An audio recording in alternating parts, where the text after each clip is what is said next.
On this railway adventure, a port of call for Sir Francis Drake, the Mayflower Steps, and William the Conqueror's castle. It's southwest England by British rail, riverboat, and other rail lines. Hi, I'm Bernie Coppell. Just up the tracks, English naval yards and the place where the Crusades began. Join me from Exeter to Plymouth on Railway Adventures Across Europe.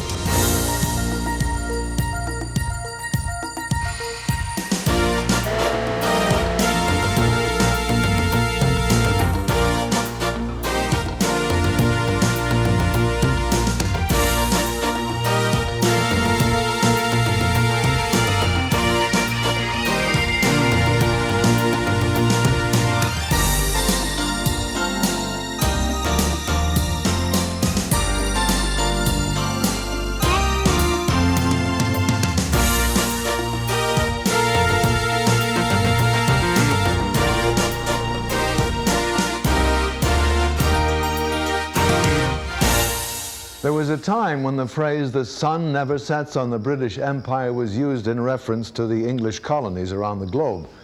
Establishing and maintaining them required unprecedented naval power. We'll discover England's famous ports of call as we travel the southwest coast. Our adventure on 3 railways begins in the harbour town of Exeter, about 150 miles from London.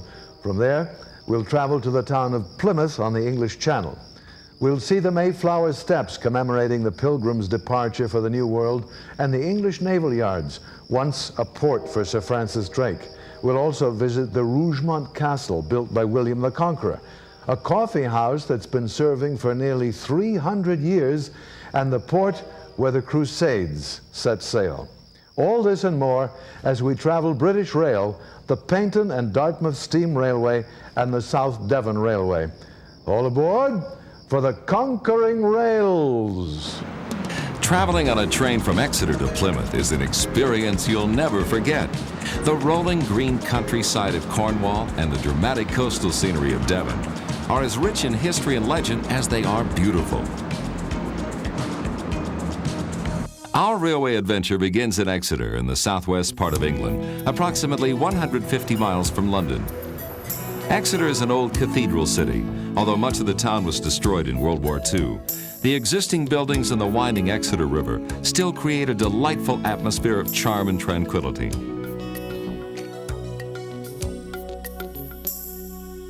Visitors to Exeter have plenty to see. The main attraction is the cathedral. The exterior is stunning, and the carvings decorating the west facade are considered to be examples of the finest medieval stonework surviving today. The cathedral was erected during the 13th and 14th centuries, and the west window displays the delicate craftsmanship which was typical of this period.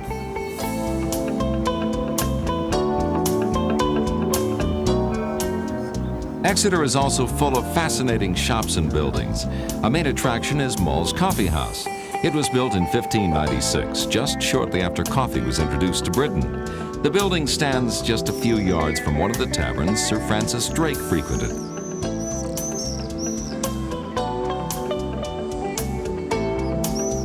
On Western Way, there are church ruins that stand overlooking the river, high and dry on a bridge.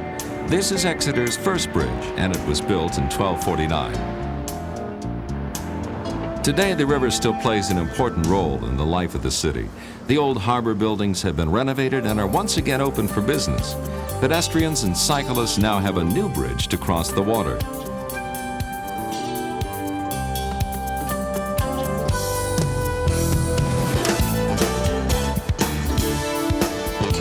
Regular boat trips are available along the river and canal, but if you prefer to experience the water from dry land, you can tour the Maritime Museum.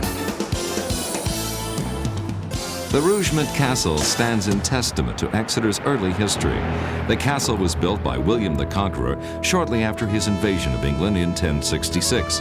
What little remains of the castle itself now houses the county court, but the surrounding grounds and gardens have been preserved and still possess their original splendor.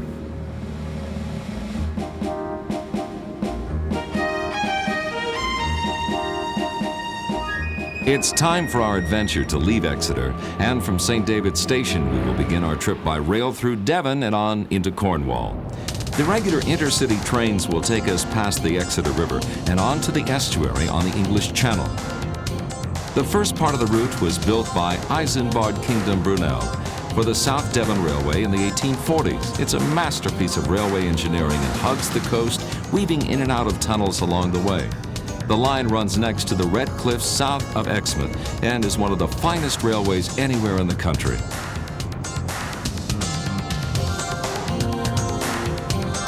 Our first stop is at Dawlish Station, which backs right onto the beach.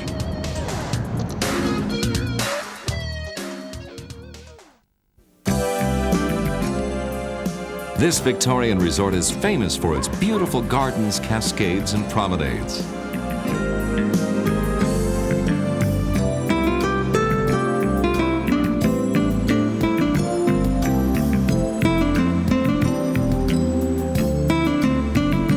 Just south of the town, from high up on Rougemont, we can watch fishermen as they tend to their boats.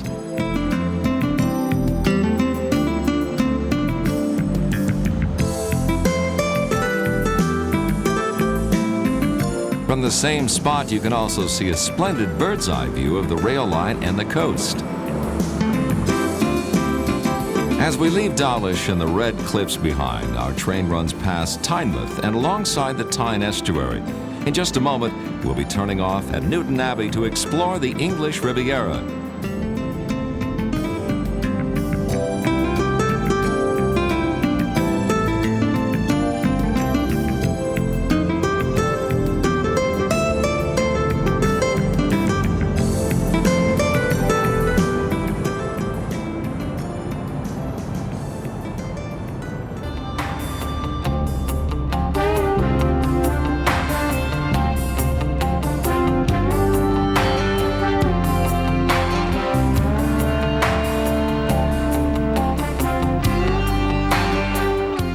This is the end of the British Rail's branch line to Paignton.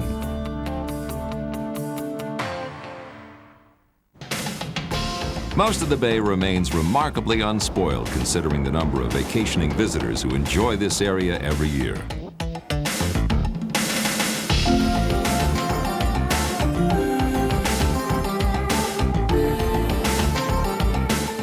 Paignton is a typical British holiday resort. Hotels line the promenade, which looks out over Torbay.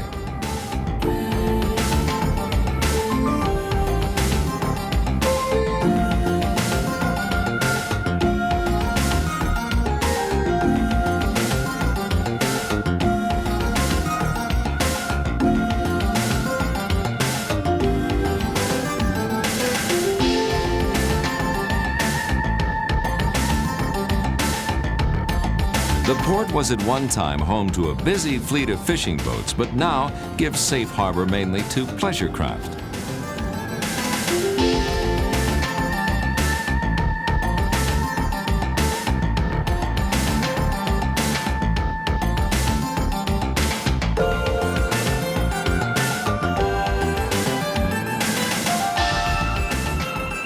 Families play along the promenade in a climate that can be compared to the Mediterranean.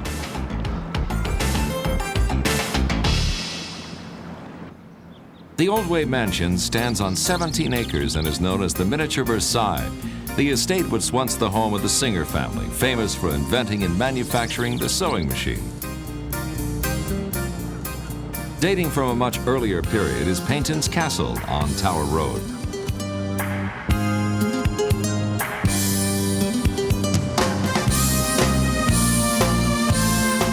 The next part of our adventure will take us on a steam train. The Paignton and Dartmouth Steam Railway. It's a favorite railway adventure. We join the Lytham Manor, a 460 Great Western locomotive which was built in 1950. The 460 refers to the engine's allocation of wheels. 4 small leading wheels, 6 larger drive wheels, and no wheels under the cab.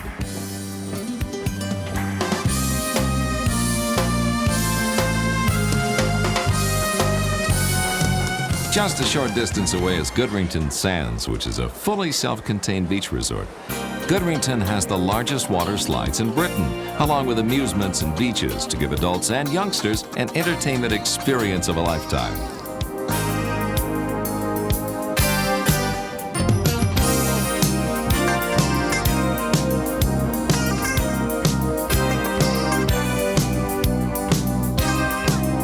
boating pool at Goodrington Park gives visitors a chance to relax at a gentler pace in this quiet atmosphere.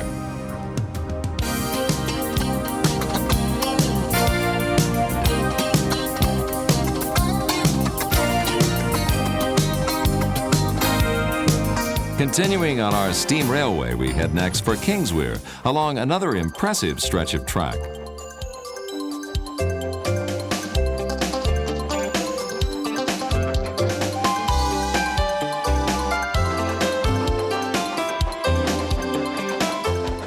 The rocky shoreline gives way to small inlets, and a farmer's field almost reaches into the sea.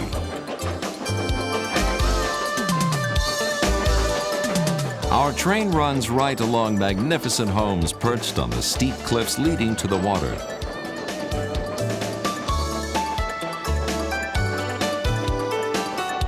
The Pullman observation coach gives travelers an excellent vantage point to view the passing scenery.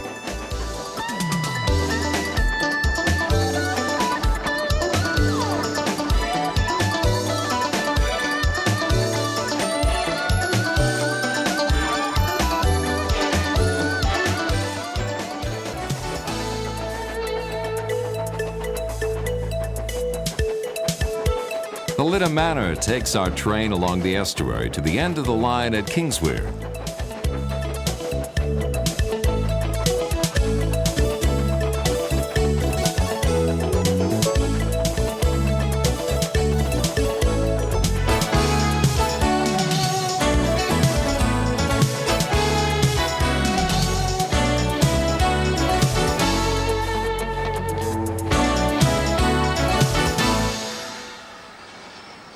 The Dart River, with its wide banks and deep central channel, has provided a natural port for ships since Anglo-Saxon times. By the Middle Ages, wool and grain exports to the Atlantic seaboard of Europe helped build the Dart Valley into a substantial trade area. The Holy Land Crusades set sail from these waters in 1147, and 200 years later, the port was attacked by the French in the 100-Year War. The extensive fortifications at the mouth of the river played an important role in defending the port. The next part of our adventure will take us on the water. We'll first cross the Dart River by boat, then it's on to Dartmouth for a tour around its shores.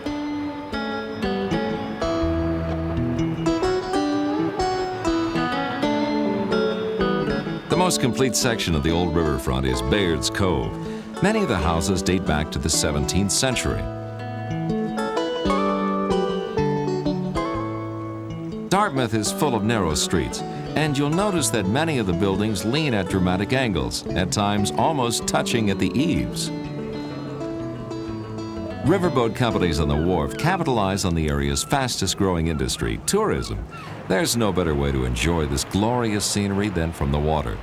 You can take a wide variety of riverboat cruises and excursions from Dartmouth, including a cruise up the River Dart to Totnes.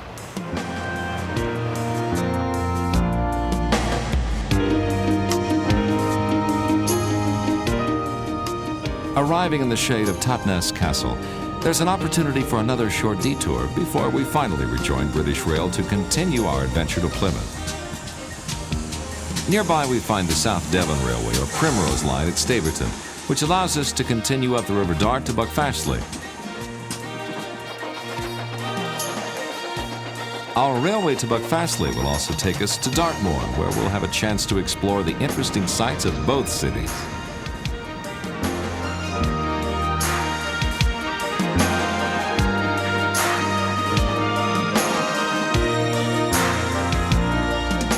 Nestling beneath the moor, Buckfast Abbey is an active Benedictine monastery where a community of 44 monks lead a life of prayer, work, and study.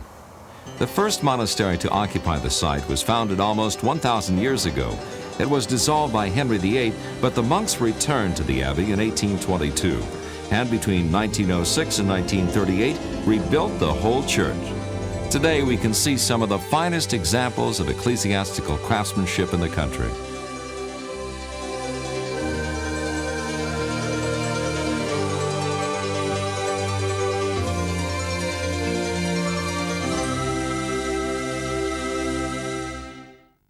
Buckfastleigh sits on the edge of the Dartmoor National Park, which is famous for its wild and beautiful scenery and the ponies that graze its open fields.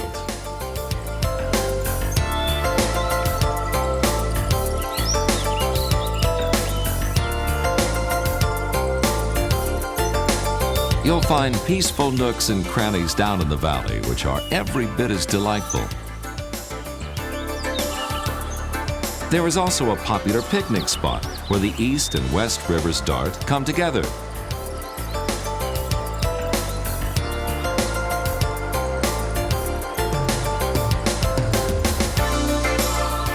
But now we must catch the return train from Buckfastleigh to continue our trip on to Plymouth.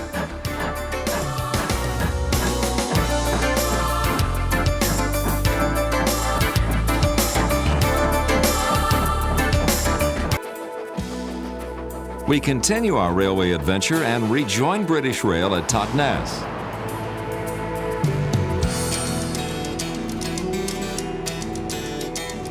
As our train emerges from beneath the shadows of Dartmoor, we are on our way to the famous naval port of Plymouth.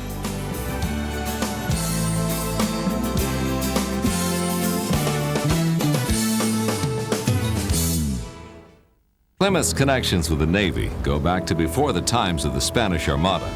The town and nearby naval yards at Devonport sit next to the wide mouth of the Tamar River as it enters Plymouth Sound. Smeaton's Tower was moved from the treacherous Eddystone Rocks and rebuilt here on the Hoe in 1882.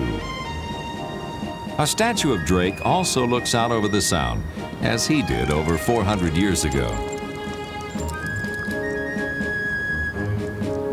Although Plymouth has changed a great deal since Drake's day, the Hoe still remains as it was, with a wide and open promenade. The only additions are the modern war memorials and monuments.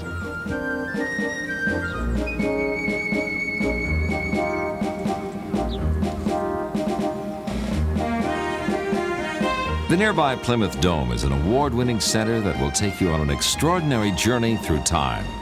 Visitors experience the sights and sounds of Elizabethan Plymouth, the tragic devastation brought on by the German Blitz, and even the latest harbor technology.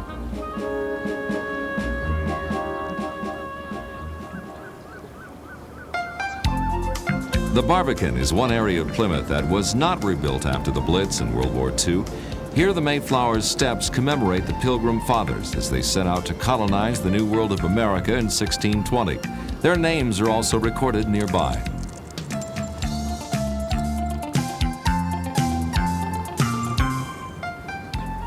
The Barbican has become a fashionable stopping point and is known as the Old Town. Locals and visitors enjoy the many colorful restaurants and pubs in this historic place.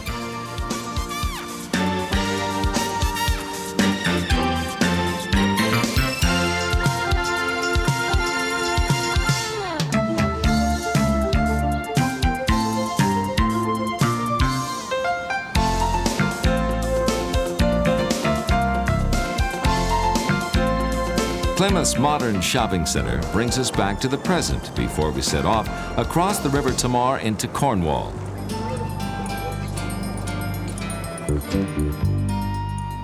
The Royal Albert Bridge is still an incredible example of railway engineering. It was built between 1857 and 1858 by Brunel and spans the 1,000-foot wide river, which is 70 feet deep.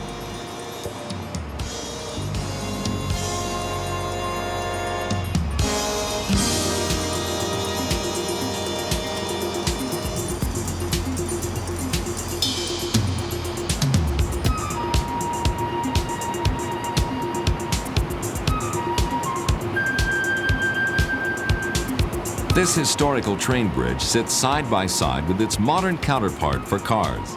The views of the dockyards in Plymouth Sound complement the wonderful structure and give us a fitting place to end our railway adventure along England's beautiful southwest coast.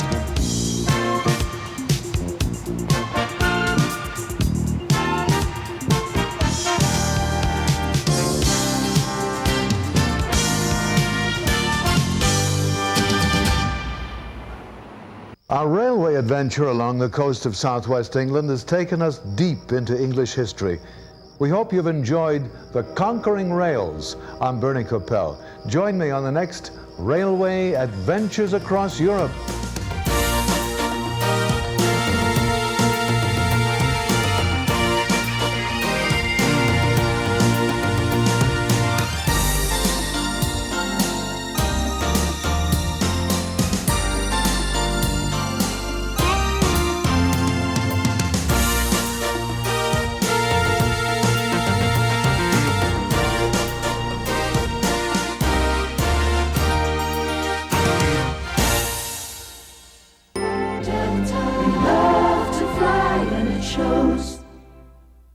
Rail Europe is your one-stop shop for European rail products.